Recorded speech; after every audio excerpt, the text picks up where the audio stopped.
Sunday Meditation, June 7th, 1981. LL Research Channeling Hatonn.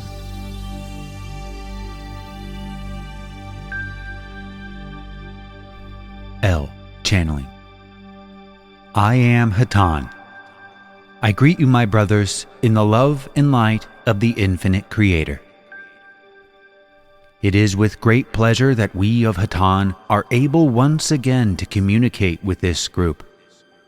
We are especially pleased to greet those from whom we have been separated, so to speak, for such a long time.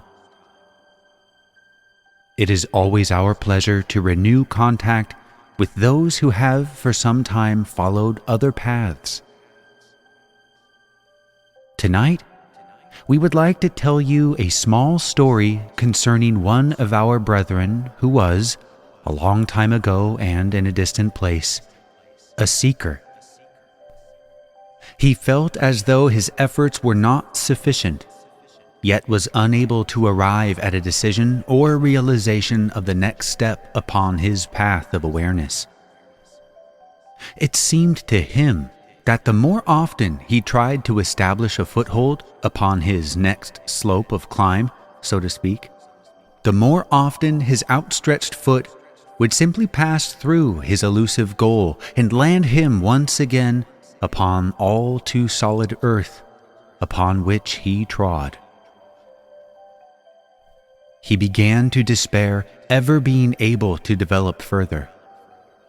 It seemed that all of his efforts were futile, and he became despondent, not realizing that the source of growth is not solely in trying.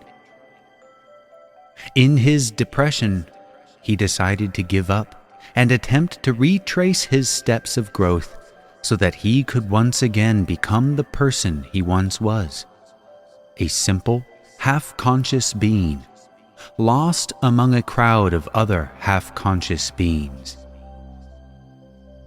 In this, however, he was unsuccessful, for the way of the lonely one is not the path of the blind.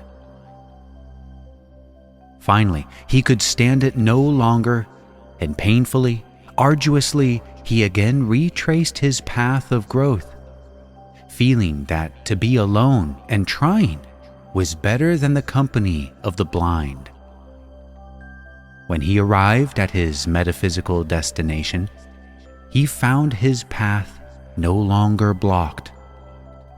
He was able to continue and to once again initiate a spiritual ascent.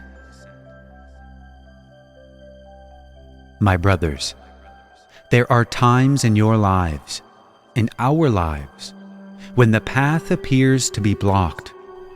When the harder one tries, the less one seems to accomplish. It is necessary, my brothers, to realize that one does not grow by attempting to force change. Rather, one must wait until the flow of the universe guides one into his proper path. There are many experiences that are necessary upon the plane you now occupy before you are ready and able to ascend to the next plane. Therefore, my brothers, do not be hasty. Welcome and cherish the experiences before you, for it is on this plane that you will establish the necessary growth to attain the next, and it is each of you, my brothers, who is and was and will be that striving being that we have described in our little tale. At this time, we would like to exercise another channel. Therefore, we shall continue to another.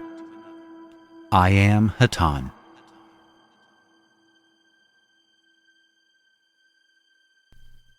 H. Channeling. I am Hatonn. Greetings once again, my friends. It is a pleasure to speak through this instrument, as it has been quite a spell of time. We of the Confederation of Planets, in service to the infinite Creator, have come to your planet, and we have communicated with many of your peoples. Many have heard our words. Many have shared this experience. Many have come and listened and gone away with the feeling that what they have heard is of value. But my friends, the value is not what you hear. It is in what you do with that which you have received. We could speak to you and reveal to you a great deal of knowledge. But unless you have the initiative to employ that knowledge into your everyday actions, then our mission has been of no use.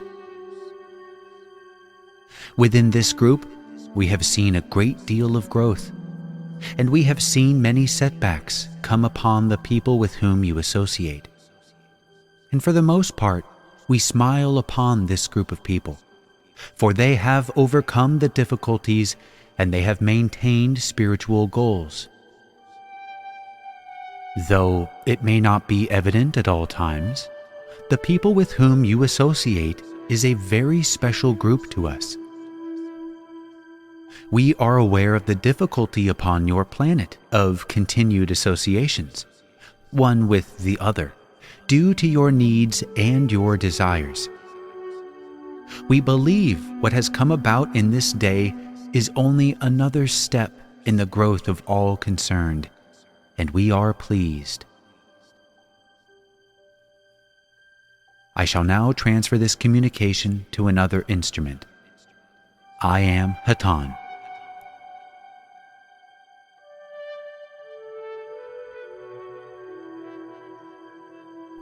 Carla, channeling. I am Hatonn, and am now with this instrument. At this time we would pause, and with our brother Lytos, move about this group so that each of you who request it may experience a deepening of our contact. I am Hatonn.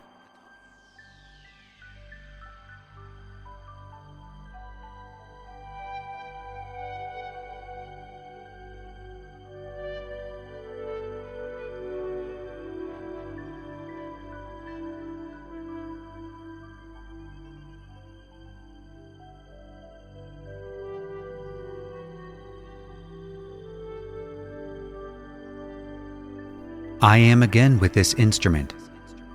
I am Hatonn, and again I greet you in love and light. It is a privilege at this time to open the meeting to questions. L. Do you have any information concerning E and why we have not heard from him? Hatonn. I am Hatonn. My brother, as you probably know, this type of query is not the type which we may answer due to infringement upon free will. We would, however, use this opportunity to speak to you of the place which those dear to you may have in your existence. It is apparently difficult not to be concerned about the disposition of a brother about whom you have no information. Nevertheless, it is well to remember that each entity is infinitely present, and that there is no end to the perfect condition of the one known as E. In this particular case, we believe that your phrase is, "All is well." However, were this loved one to vanish from your ken, yet still would your brother be in the creation of the Father. It is well to take comfort in this perspective, for there is an inevitable rise and fall to the physical illusion of any one entity, and many are the times in your incarnation that all will not be well with a loved one. Yet you must remember that all is indeed perfect. It is the illusion that may fail, as illusions always do. Is there another question, my friend? L. No, thank you. S. I have a question. I had a dream that I related to Dawn and Carla by mail, And I was wondering if you could, since it was a lengthy dream, if you know of the dream that I am talking about, and if my interpretation of it was correct, because it involved several people in it. Hatonn. I am Hatonn. My sister, our ability to answer you is limited due to the level upon which you dreamed. We may confirm the substantial interpretation of this dream and suggest to you that the level upon which you dreamed was one wherein those forgotten abilities prior to incarnation, those alliances and shared ideals, were brought into realization in the dream state. May we answer you further, my sister? S. No, just to get it straight then, that it was more of a symbolic exercise of power and unity than an actual event on another plane? Hatonn. I am Hatonn. That which occurred in what seemed to be dreaming consciousness was occurring in another time and another dimension in actuality, and was not of the nature of contest so much as the nature of unity, the love and wisdom of the group being shared or given in such a way as to unify all darkness into light. The level of this work is such that we are not able to speak well about it, as we ourselves are attempting to study such matters. This was a dream state which was not, as you might say, ordinary. May we answer you further, my sister? S. Just as a curiosity, if for some reason I had not done the right thing, would there have been any harm to me in this plane? Hatonn. I am Hatonn. We are not able to speak to this, for we would infringe upon free will. However, we may suggest consideration of our story told earlier. There would have been the retracing of steps. Is there another question at this time, my friend? S. No, thank you very much. Hatonn. May we answer another question? L. Hatonn, I've noticed that it seems more and more frequently the answers to questions placed before you are refusals to answer, based upon free will. And I consider this, I surmise that this is a condition based upon the type of questions being asked, rather than any change in your restrictions. Therefore, it would seem to me that there is possibly a level of learning that one can attain to contact with you, and then one must go, in some manner, beyond that contact.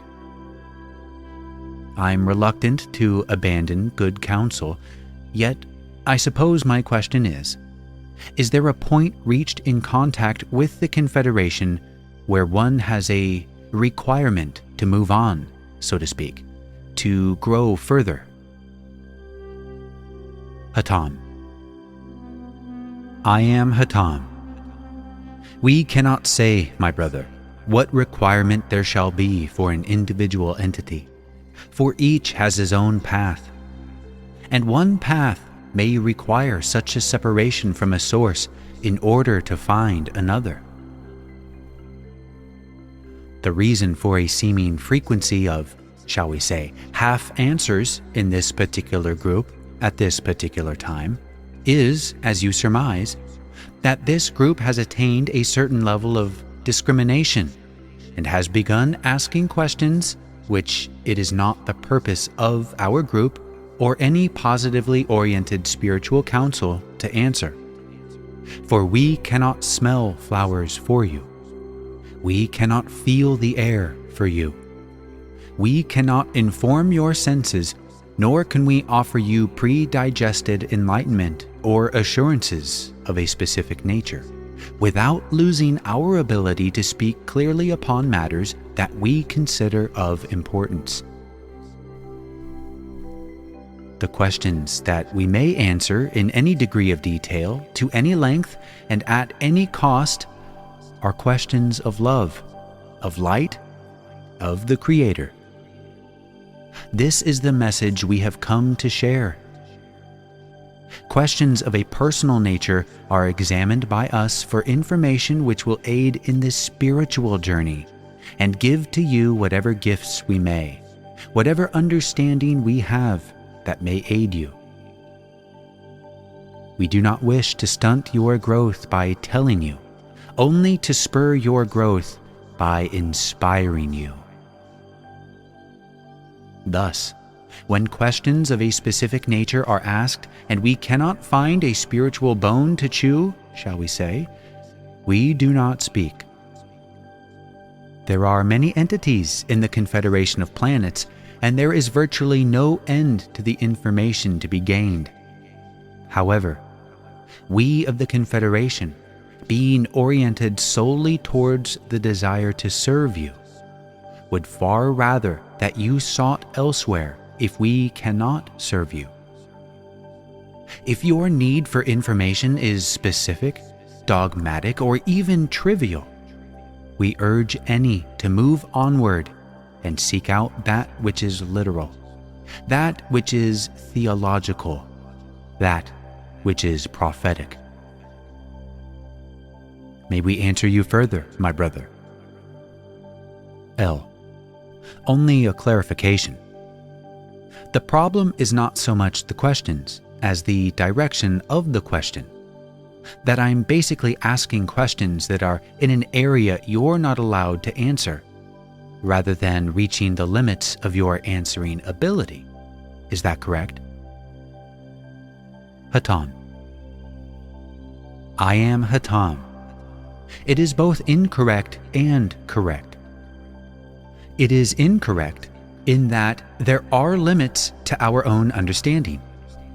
And as your understanding improves, you will draw those to you who will be able to speak specifically to your needs for philosophy.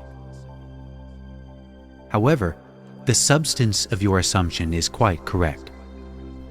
We must examine each question for the thrust of the question, for to interfere in any way with the freedom of your own thought processes, to give you information that can be proven in any way, to make for you a case that we exist, that we are right, that we can be proven, is completely against the law of free will, which guarantees that each entity has the complete and total right to choose subjectively for himself the path which he may walk.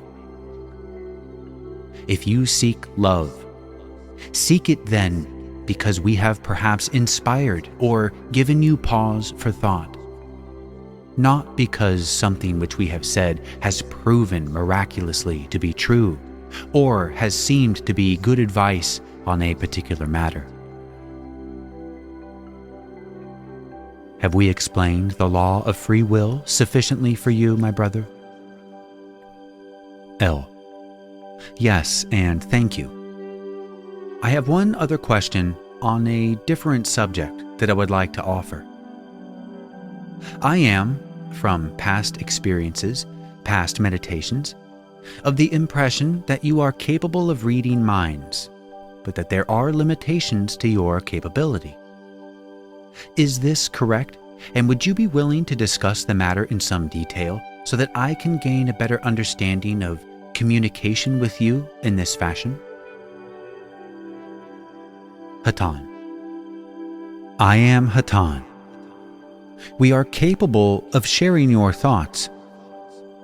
Those who do not think are not capable of sharing their thoughts with us. We are capable, then, only of sharing the feelings with many of your peoples. The sharing of which we are capable is largely upon this level. The well-developed intellect with clear-cut thought patterns is not altogether common among your peoples. This is our greatest limitation. May we answer you further? L. Yes, beings who have clear-cut thought patterns. There are those thoughts which you might refer to as private, and others which might be referred to as directed toward you. Is my assumption correct that you are capable of perceiving both, but, perhaps out of good manners, ignore the former? Hatonn. I am Hatonn. Side 1 of the tape recording this session ends here. We pick up on side 2 with Carla channeling Hatonn. One other person at a party. We only hear our own names. Much conversation may go on about us, but it does not concern us. The concept of good manners exists among your peoples, where there is also a concept of the ill-mannered behavior. Within our society, such a concept does not exist, since all thoughts are open to all. Yet, we take only that which is sent to us. It would not occur to us to scan all minds at all times, for the energy needed would be quite large, and it would not be interesting to know a great deal about so many. Thus, when you call us, we hear. This you may rely upon.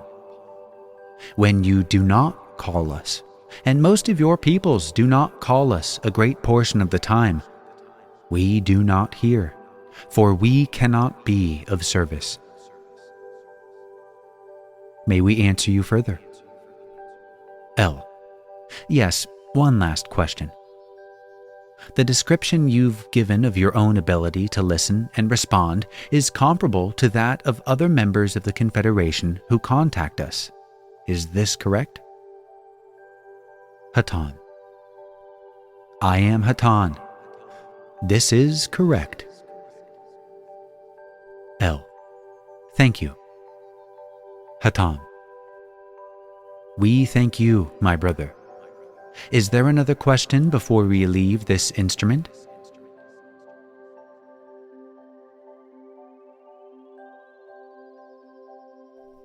I am Hatonn. It has been a pleasure to speak through this instrument and each instrument this evening. We would, if we may, close through another instrument at this time. I am Hatonn.